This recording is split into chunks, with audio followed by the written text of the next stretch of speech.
Olá, meus amigos, que Deus abençoe você, a sua casa e a sua família. Estamos começando mais um podcast do Rafa. Para você que está nos assistindo agora, que você compartilhe o nosso vídeo com o maior número de pessoas possível, para que nós possamos alcançar muitas pessoas para a glória de Deus. Chama todo mundo aí na sua casa, chama todo mundo aí do grupo de amigos, porque o podcast do Rafa está chegando no seu dia. E hoje, pessoal, eu estou muito feliz, estou muito animado, porque o nosso convidado é um pastor muito abençoado. Além de pastor, ele também é compositor, é músico. Eu já assisti muitas palestras dele também, viu?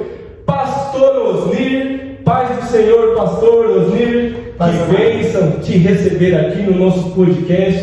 Tudo bem com você? Tá tudo ótimo, graças a Deus. Para mim é que é uma grande honra estar com você, estar aqui começando o ano, batendo esse papo com você. E com o pessoal que está assistindo aí, que eu tenho certeza que o pessoal vai gostar, a gente vai caprichar para que sirva de instrução e sirva de edificação para os irmãos. Glória a Deus. Então, pastor Osnir, antes de nós começarmos o nosso bate-papo, eu quero pedir que o Senhor mande o seu alô, mande o seu abraço para os amigos, para os familiares que estão nos assistindo agora. Vai lá, fica à vontade. Eu quero mandar um alô especial para os irmãos da minha igreja, porque como isso vai ficar registrado também, eu tenho certeza que outros assistirão. Quero mandar um alô para o pessoal do Ministério de Louvor da CCNA, para os meus alunos de diversos lugares, para os meus amigos do Facebook, do YouTube, que também vão ficar sabendo. E eu sei que tem muitos amigos que gostam de música, que participam da música, que a música faz parte da sua vida, que a vida cristã faz parte da sua alma, a sua declaração de fé está constantemente consigo na rua. Eu tenho certeza que eles vão gostar. Esse é meu alô, sejam bem-vindos aqui. É isso aí, pessoal. Então, chama todo mundo, porque o podcast do Rafa está chegando para abençoar a sua vida. Gostou do nome, pastor? Gostei. Podcast do Rafa. É apropriado. Podcast do Rafa. Pois é, pessoal. Pastor Osnir, é uma honra te receber aqui. Estou muito feliz. Já tem alguns dias que nós nos falamos. Fiz esse convite. O Senhor não mediu esforços, né? Esteve aqui para falar da palavra de Deus. E eu me sinto honrado. Eu fiquei muito honrado também, Rafa, verdade mesmo, fiquei muito honrado, porque eu conheço o seu trabalho, eu acompanho o seu trabalho, sei um pouco da sua vivência cristã e sei a sua preocupação com um cristão melhor, cada dia melhor. Sei que o podcast tem essa visão também. Sim. Então estamos aqui para conversar. Pastor Osnir, o senhor deu uma palhinha, né? O senhor é pastor, compositor, músico, palestrante. Meu Deus, é muitas tarefas, é muito dom, né? É muito dom. Tenho tentado. Mas vamos lá, pastor. Eu quero saber primeiro como surgiu a sua chamada como pastor. Como que foi o início? Como que Deus te chamou para essa árdua obra? Eu gosto de responder quando alguém me pergunta por um ponto que eu tenho muito orgulho de dizer. Eu fui chamado ao pastorado porque eu venho de uma família pastoral. Então, o meu pai, em verdade, desde os meus avós, eles serviam a Jesus. Eram pessoas firmes no estado do Paraná, eram pessoas dedicadas à obra de Deus. E aí eu nasci lá na família do pastor Euripes, né? E da minha mãe, que era a pastora Teresa, que já faleceu há 20 anos atrás, 22 anos atrás. Mas, então, essa é a minha trajetória. Eu sou de uma família de pastor, e na minha família tem vários pastores. Então, esse em resumo, é o meu caminho. E eu penso que o meu chamado é parecido com aquilo lá que está nas escrituras, que vem da avó. E Paulo falou para aquele rapaz: ó, tá vindo da avó. Eu acho que tá vindo. Eu acho que é mais ou menos por aí meu caminho. Então, o senhor nasceu no berço evangélico? Nasci na família cristã. Desde pequeno, então, o senhor sempre ia aos cultos, sempre ia à igreja, sempre ia aprendendo a palavra. Então, desde o começo, o senhor está aí nessa caminhada. Desde criança, E eu me lembro que eu me converti, porque eu aprendi na minha família que mesmo filho de crente tem que se converter. Tem que se converter, é verdade. Né? Tem filho de crente tem que se converter. Filho de peixe, nem sempre é peixinho. Nem sempre é peixinho. Tem que virar peixe, né? Tem que aprender a nadar também. Então, apesar de eu sempre dizer que eu lembro da minha conversão, que eu tive que passar por um processo de conversão também, mas eu posso dizer sem soberba que eu nunca saí da igreja, eu nunca me desviei. De bênção. Né? Eu tive um momento que se não tivessem me segurado eu teria caído, mas me desviar eu nunca me desviei, não. Graças a Deus. De bênção, pastor. Eu sobrevivi. E o senhor tem quantos irmãos? Eu conheço um, que é o pastor Osaías, né? Osaías, O senhor tem mais? Eu tenho. Na minha família são 9 irmãos. 9 irmãos? 9 irmãos. A minha irmã Mara não está mais conosco. Sim. A minha irmã Mara faleceu com 34 anos, há 12 anos atrás. Vai fazer 12 anos agora. E ela faleceu muito jovem, 34 anos, mas somos em 9 irmãos, todos eles firmes na obra de Deus. Que bênção, pastor. São presbíteros, são pastores, dirigem igreja, são de ministério de louvor, são pregadores. Que bênção. Todos. Músicos, compositores. Eu tenho a minha irmã que compõe, canta, né? Meu irmão Osaías, que é um grande compositor, né? Sim. Sou suspeito de falar porque a obra dele é incrível e eu gosto e me alimenta, né? E é uma pessoa que eu respeito. Sim, é verdade. Falar nisso, pastor Osaías também vai vir aqui no nosso podcast. Oh, que legal! A gente vai trazer ele aqui porque vai ser muito edificador. Vai ser, em nome de Jesus. Vai ser. Pastor, o senhor está quantos anos como pastor? Em verdade eu estou assumindo mesmo, eu estou há muito tempo.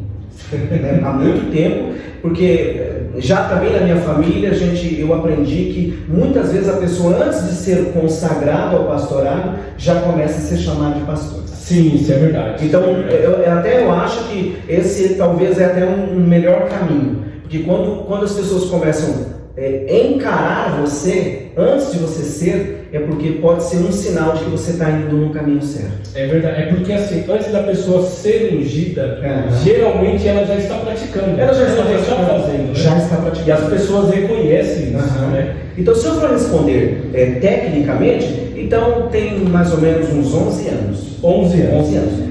Mas antes dessa consagração, eu já ajudava no pastoreio com meu pai, com os meus irmãos. Entendi. O pastor, 11 anos como pastor, na sua opinião, qual que é o maior desafio de um pastor, de um líder cristão hoje em dia?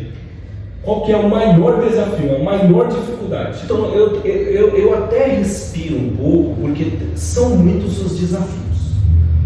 Mas se eu pudesse apontar assim, sem muito tempo para pensar, só para te responder, eu acredito que hoje o maior desafio pastoral é a respeito da crença nas Escrituras.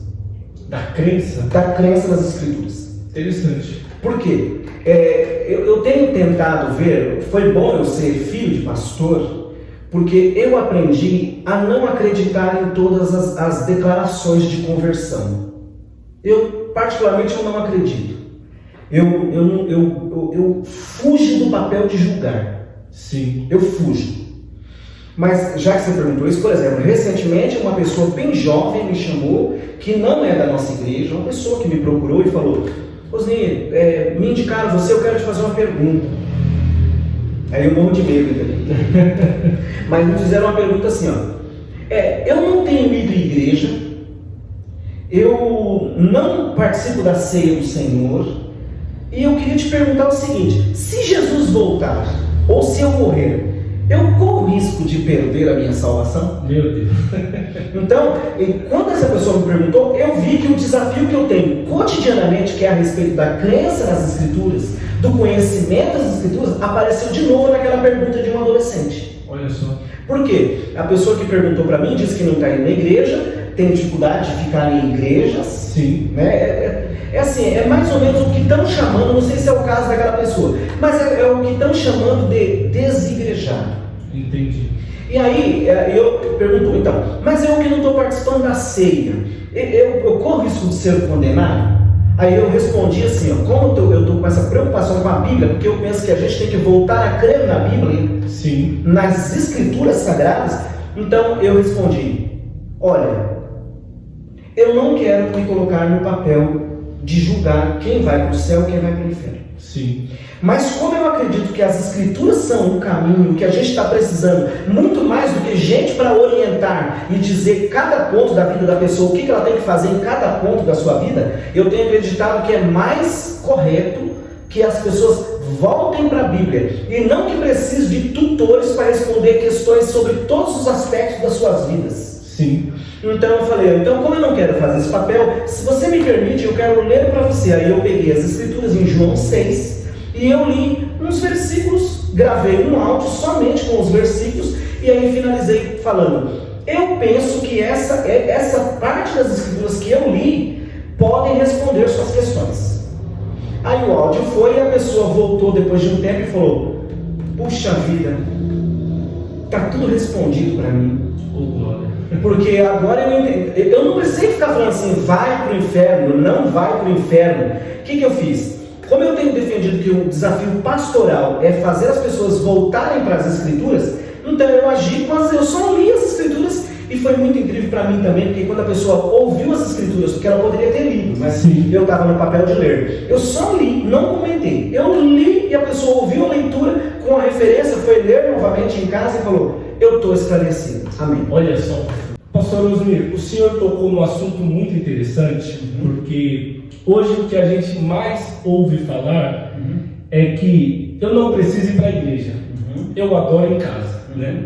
E isso é preocupante demais, precisa ser analisado, porque na igreja primitiva, realmente os cultos eram feitos dentro de casa, o povo adorava em casa, mas a Bíblia ela traz a importância para nós de participarmos de um culto, não é? Então, se o crente ele não vai para a igreja, automaticamente ele fica doente e anêmico na fé, e aí traz grandes problemas, não é verdade? É exatamente essa questão, porque não é possível, a gente poderia elencar aqui muitos argumentos em favor da frequência na igreja, contra a ausência no templo da convivência com os irmãos. Mas eu acredito que o principal nós somos corpo, Paulo falou lá, deixou bem anotadinho para nós. Efésios 4, né? Exatamente. E ele falou que além de a gente ser corpo, e ele em Coríntios ele descreve isso longamente, faz um monte de detalhes. Sim. Mas além de tudo isso aí, tem a questão de que não é possível a fé amadurecer na solidão. Não é possível. No livro de Provérbios está escrito que a sabedoria mora com os que se aconselham. Olha. Quando a pessoa vive sozinha, ela não tem como se aconselhar, ela não tem como alguém aconselhar. Olha, interessante. E também, dentro dessa discussão toda, por que as pessoas estão buscando um caminho, digamos assim, fora da igreja? A gente, para responder um pouco, a gente tem que fazer um caminho de ida e vinda. Sim. E é o seguinte, porque é muito fácil a gente só falar assim que a pessoa quer ficar fora da igreja. Sim. Mas seria justo que a gente analisasse as motivações das pessoas para não quererem mais estar na igreja. E alguns desses daí, me parece que o que está pesando muito é o testemunho dos cristãos. Forte. E como o testemunho dos cristãos está caindo muito, porque nós baixamos a guarda a respeito da nossa preocupação, daquilo que as pessoas olham para nós como cristão, então a gente baixou a guarda com o testemunho. Então a gente dá mau testemunho mesmo, a gente ficou cínico, né? Filosoficamente cínico. Não estou falando assim, eu ser cínico. Não, filosoficamente cínico. Filosoficamente falando, o cínico é aquele que fala: fulano faz, eu também vou fazer. Então assume uma postura cínica e fala, por que eu vou me preocupar? É tipo o Salmo 73. O salmista lá do Salmo 73, que é o Asaf, ele fala, Senhor, eu quase caí, porque os homens maus se dão bem. É verdade. E eu tenho tentado, ele fala, eu tenho tentado manter as minhas mãos limpas do erro. E aí quando eu olho para o homem ímpio que morre, até o sepultamento dele é melhor. Então é o seguinte, eu não vou limpar minhas mãos. Aí depois ele volta, porque no final do salmo ele fala, mas enquanto eu pensava isso, eu vi que o fim deles tudo bem, eles podem morrer com um sepultamento bem bonito. Mas depois que eles caem do lado de lá, eles dão de cara com o Salvador. Olha só. Então aí ele volta atrás. Então eu acho que muitos dos desigrejados, a reclamação, eu acho que a gente poderia até ganhar desigrejados. Sim. Por quê? Se a gente conversasse com eles, admitindo assim, falando, tem mau testemunho mesmo, tem gente que diz que é cristã e não está se comportando como cristão. Sim. Tem mesmo. Porque se a gente ficar tentando conversar, respondendo a pessoa, para ela voltar de cara, sem a gente ouvir esse lado, a gente vai tapar o sol com a peneira. Isso é verdade. Eu acho que a gente tem que admitir e falar, irmãos, tem problema mesmo. Eu queria que você entendesse que Jesus escolheu 12 e ele teve que falar, eu escolhi 12, um de vós é um diabo. Mas por que a gente não quer falar isso aí? Porque a gente não quer ficar admitindo que na igreja tem os diabos. Se somos imperfeitos. Mas a igreja é imperfeita. A igreja é imperfeita. Verdade. Então, eu acho que não custa nada a gente começar admitindo. E depois fica mais fácil. Aí se a pessoa não quiser, aí a gente vai acabar descobrindo também que as reais motivações dela não era necessariamente um mau testemunho, mas era a dureza de coração também. É verdade. E outra coisa, né, pastor? Aonde tem pessoas, tem problemas. Exato. Não é? E o povo não quer reconhecer isso. Eu vi uma frase apropriada para isso aí que você falou. Eu vi uma frase assim, não existe igreja perfeita. O dia que você encontrar uma igreja perfeita, por favor, não entre lá. Porque no dia que você entrar lá, ela deixará de ser perfeita. Olha só, é porque vai ter pessoas. É porque pessoas têm imperfeição, não tem jeito. E a gente vê problemas em empresas que tem pessoas, política que tem pessoas, onde tem famílias, onde tem pessoas tem problema. E o pessoal, infelizmente, critica a igreja por ver problemas, mas tem pessoas. Exatamente. As mesmas pessoas que veem problemas nas igrejas, se elas permitissem a gente só dar uma olhadinha assim para ela e permitisse a gente falar, a gente veria muitos problemas delas também. É verdade. Assim como eles se enxergam em nós, e muitas vezes enxergam corretamente, porque a gente é muito defeituoso mesmo. É verdade. A gente é muito defeituoso. E eu estava falando sobre isso, pastor, esses dias, porque na última Santa Ceia de Jesus, o que ele falou? Né? O Pedro estava sendo usado pelo diabo no culto de Santa Ceia. Culto de Santa Ceia. Jesus falou: afasta de mim, Satanás. Então você vê, no culto de Santa Ceia, né? O homem que estava 3 anos e meio andando com Jesus estava dando lugar para o diabo. Jesus teve que repreendê-lo porque ele estava dando lugar para o diabo. É verdade. Ou então, onde tem pessoas, tem problema. Tem problema. E tem defeitos. Tem defeitos, não tem como correr. O defeito não é da igreja. O defeito é do homem. É das pessoas. É das pessoas. É verdade. Pastor, agora falando um pouquinho sobre o seu lado de compositor, as composições que Deus te dá. Sim. Como que surgem as composições? O Senhor vai para algum lugar para se inspirar? Ou Deus te entrega, de repente, assim, quando o Senhor menos se espera, Deus te entrega a letra? Como é que funciona para o Senhor? Cada pessoa tem uma resposta para isso aí. Sim. A minha resposta talvez não agrada a muitas pessoas que têm essa vivência e alguns, eu gostaria de ser como alguns que eu conheço que do nada eles fazem.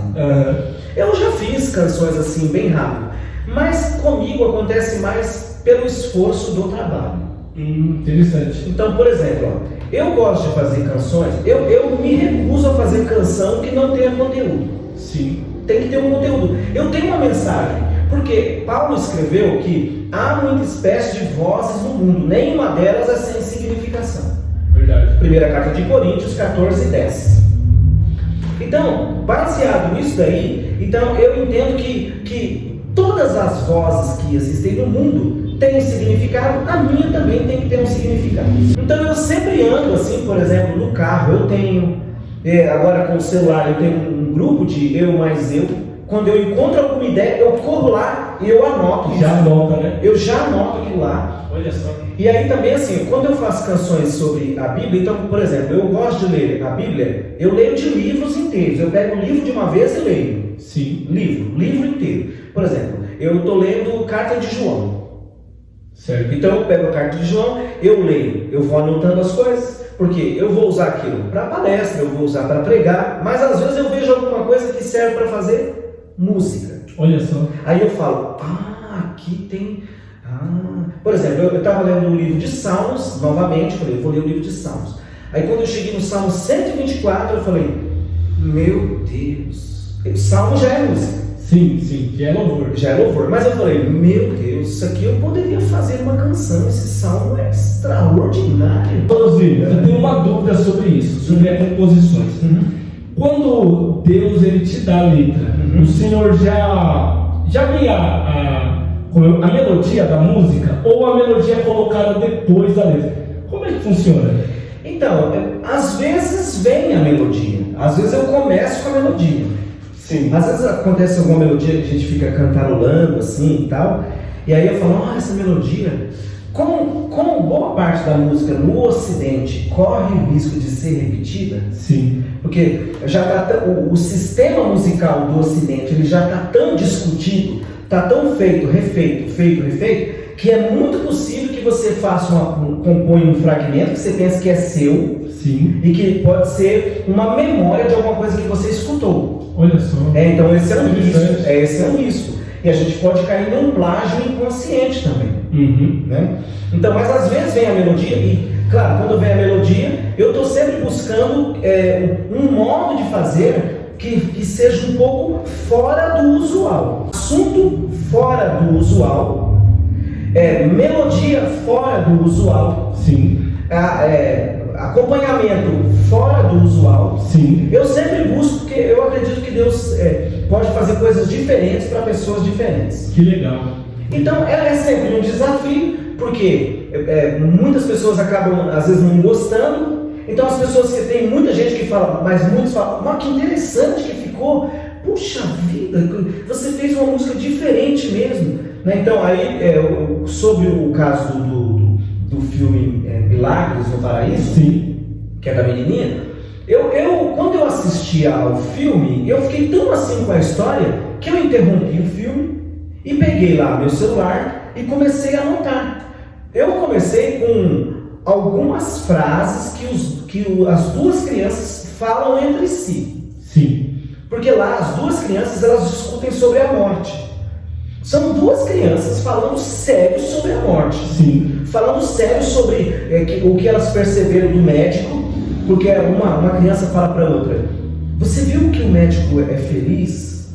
Aí a outra fala, então, mas ele é feliz porque quando ele chega em casa, ele é triste. E realmente o médico era muito triste em casa quando ele perdia a paciente. Sim. Que o paciente falecia, ele ficava muito ofendido. Então eu pensei comigo, são duas crianças, uma delas é cristã, inclusive a criança que é cristã está dialogando com a criança que é de pais ateus. Olha só. Então a criança que é cristã faz um trabalho de evangelização com a outra.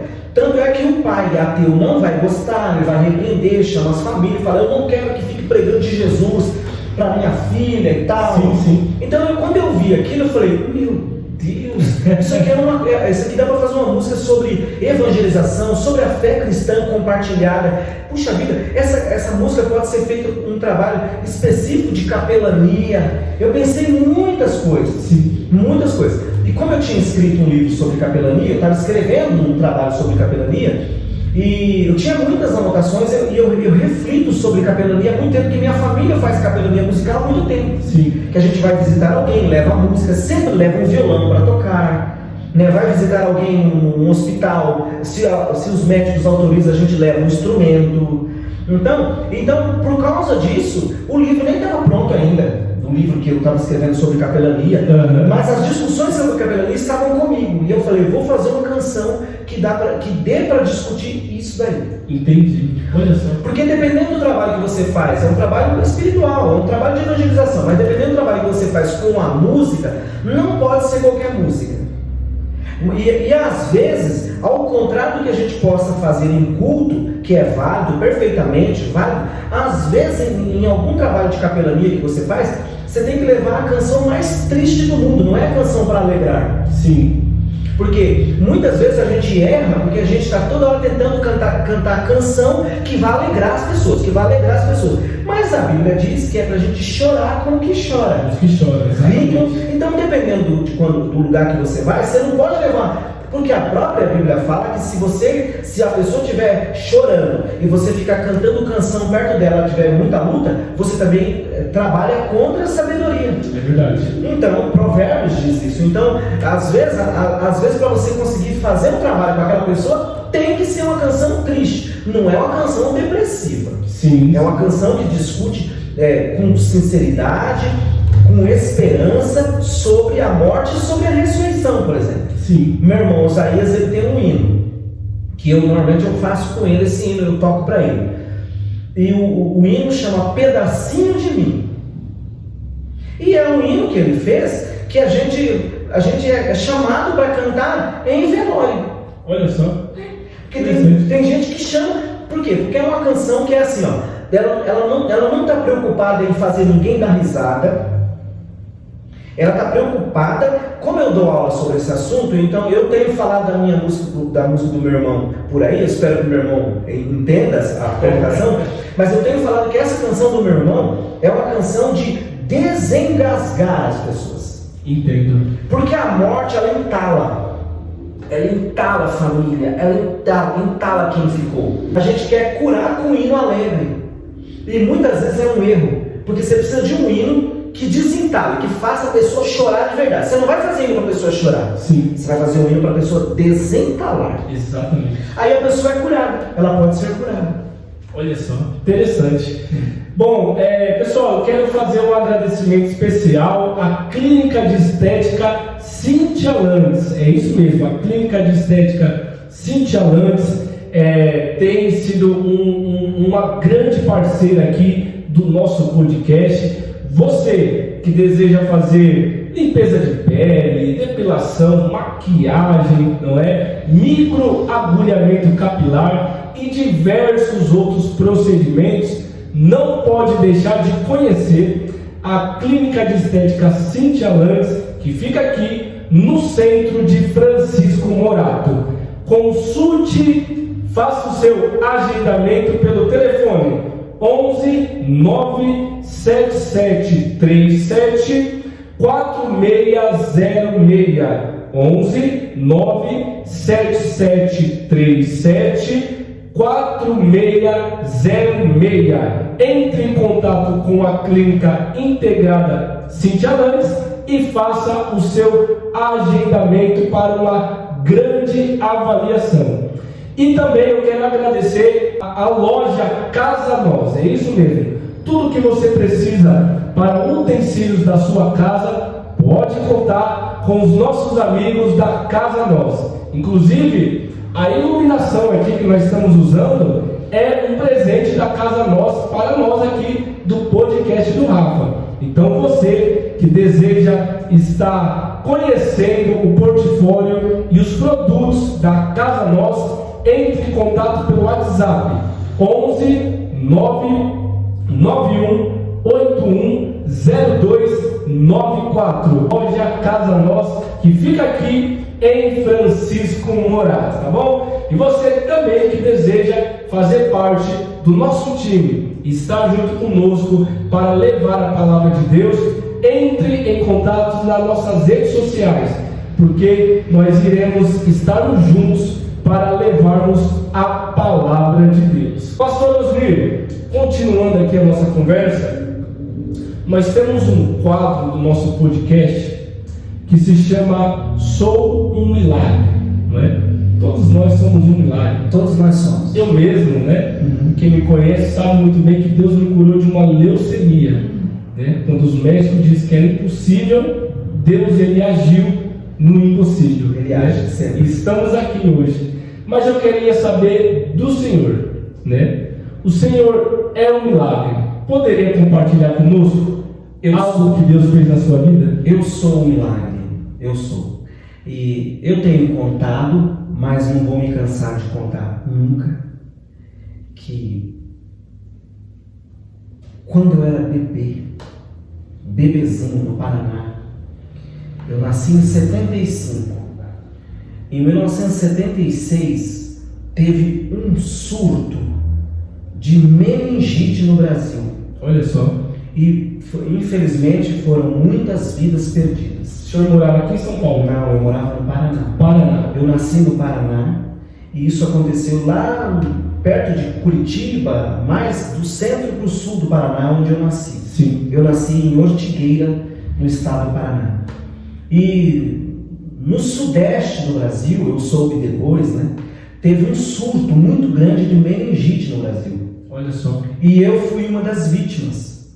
E meu pai, minha mãe sempre me contaram de como foi pela mão de Jesus que eu sobrevivi. Porque os médicos falaram que, como tinha sido muito grave, eu era muito novo. Sim. E meningite, para quem não sabe, meningite, ite é inflamação. Sim. Na meninge é uma pele que cobre o cérebro. Então, quando inflama a meninge, ataca o cérebro todo. Olha só. Então, pode ver que normalmente quem teve meningite fica com sequelas gravíssimas. Ou fica cego e surdo e mudo. Enfim, as sequelas são muito grandes, sequelas motoras, ficam com graves sequelas.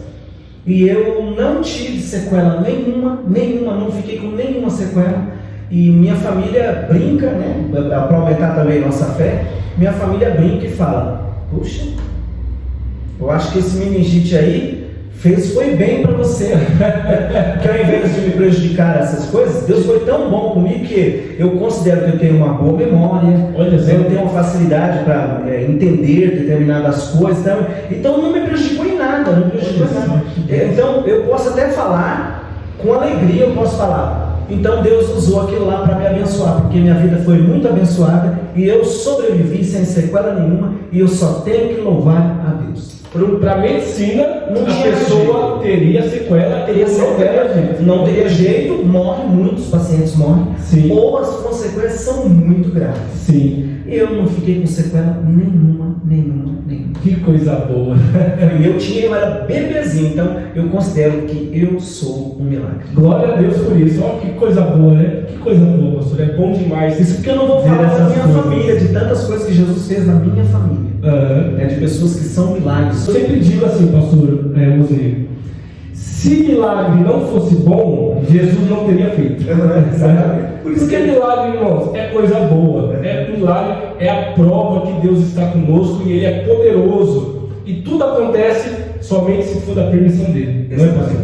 Então, se a pessoa morre por uma doença, é permissão de Deus. Se não morre, se Deus não quer, Deus ele cura e mostra que Ele ainda tem um plano na vida da pessoa. Exatamente. Todo mundo que está assistindo, que está com a saúde perfeita, pode ter certeza, a sua saúde estar perfeita é um grande milagre. É verdade. Eu me lembro, não quero alongar aqui, mas eu me lembro daquele filósofo francês lá, o Pascal, uma história que aconteceu com o Pascal. Ele deixou escrito para nós. Ele falou que ele deixou escrito que um dia ele saiu a cavalo de onde ele morava. Sim. E ele foi numa cidade a cavalo e ele caiu do cavalo e ele teve uns arranhões, assim, não foi nada grave, teve uns arranhões. Aí ele chegou em casa, o pai dele, o Pascal, era cristão. Sim. Aí ele chegou em casa e falou pro pai dele, que também era cristão, e falou pro pai dele: pai, aconteceu um milagre comigo. Pai, só acredita que eu estava indo para a cidade e eu caí do cavalo e só aconteceram uns arranhões assim, ó. Aí o pai dele respondeu: olha, isso aí realmente é um milagre, porque cair do cavalo e não ter arranhões graves é um milagre. Mas posso falar uma coisa? Agora já reconhecemos o milagre que aconteceu com você, que você caiu do cavalo, só está com uma raladinha aqui. Então, mas deixa eu te falar uma coisa. Um milagre maior aconteceu foi comigo. pai, falou: eu tenho ido nesta cidade, saindo daqui, indo para a cidade, há 40, 50 anos a cavalo, e eu nunca caí. Eu fui e voltei e nunca caí. Não é um milagre maior? Aí ele falou: puxa, pai, esse milagre é maior, amigo. Então, se sua saúde estiver perfeita, você tem um milagre maior ainda. É um milagre de Deus. Tem milagre também. Porque tantas pessoas, por exemplo, né? Nossos sentimentos a todos que perderam famílias nessa pandemia. Mas se Deus não permitiu que você fosse, meu querido e minha querida, é um milagre de Deus. É um grande milagre. É um grande milagre. Bom, pessoal, vamos lá. Agora nós queremos ouvir um louvor pelo pastor Osnir, não é? Sim. Ele trouxe aqui o seu violão e eu queria pedir, pastor Osnir, que o senhor adorasse a Deus para nós encerrarmos aqui o nosso programa, que o senhor adorasse a Deus com louvor. Pode ser? Pode ser. Então, já que nós falamos de milagre, e eu sempre gosto de tocar uma canção do meu irmão Osaías. Sim. Que fala justamente sobre o Lázaro. O Lázaro, um milagre extraordinário das Escrituras. Sim. E como eu não tenho a voz que ele tem, eu vou fazer instrumental para os irmãos. Glória a Deus. Vamos lá, vamos lá. A canção se chama Lázaro. O compositor é o Osaías Gonçalves e esse arranjo é de minha autoria.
Deus abençoe todo mundo.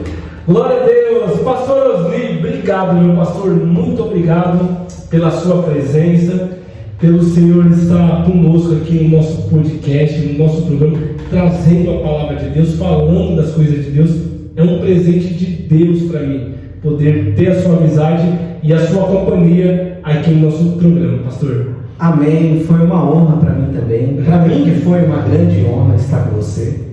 E é bom saber e a gente olhar para essa cidade e falar: tem mais irmãos, tem o Rafa, tem mais irmãos que virão aqui. Sim. Que são pessoas sérias, preocupadas com as coisas de Deus, preocupadas com a sua memória, com a sua história, com a igreja de Cristo, com um bom testemunho cristão.